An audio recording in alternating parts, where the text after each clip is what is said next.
Imagine a world with zero problems. No predators, no disease, no rent, and most importantly, unlimited food. You don't have to work, you don't have to struggle, you just eat, sleep, and make more mice. It sounds like heaven, right?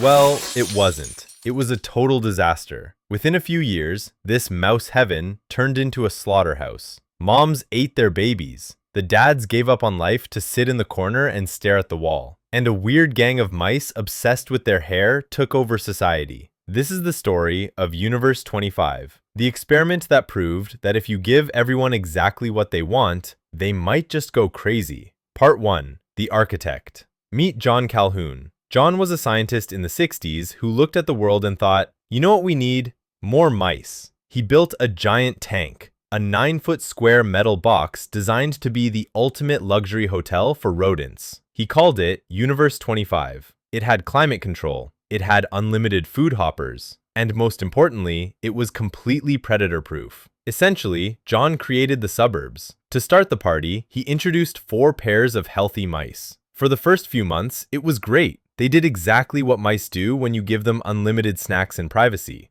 They exploded. The population doubled every 55 days. It was the golden age. Everyone was happy. Everyone was fat. Life was good. Part 2. The Decline. The box was built to hold 3,000 mice comfortably, but once the population hit 600, things got weird. Usually, in the wild, if a mouse grows up, he packs his bags, moves out, and finds a new apartment. But in Universe 25, there was nowhere to go. Not because there wasn't space, but because all the good spaces were already taken. The older generation, let's call them the boomer mice, refused to give up their spots. They controlled the best sleeping quarters and the food. This meant the young mice had no role in society. They couldn't find a house. They couldn't find a job. So they just gave up.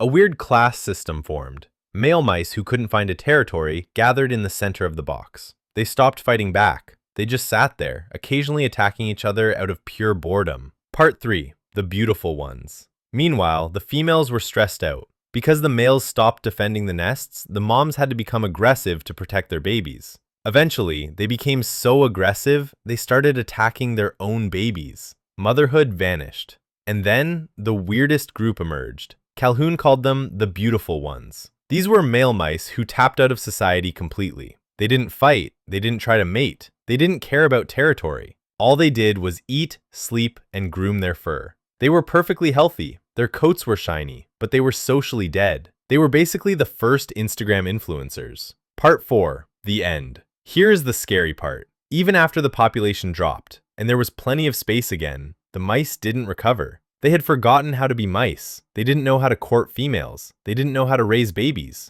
The last mouse died a few years later. Universe 25 was extinct, not because of a lack of resources, but because of a lack of struggle. So, why does this matter? John Calhoun wasn't really studying mice. He was warning us. He believed that if we remove all challenge from life, if we live in crowded cities with no clear purpose, we might suffer a social death long before our physical death. So the next time you're stressed about rent or your job or that guy cutting you off in traffic, just remember, at least you aren't a beautiful cannibalistic mouse living in a box. The struggle is what keeps you real. Thanks for watching. Don't forget to like, subscribe, and go touch some grass. See ya!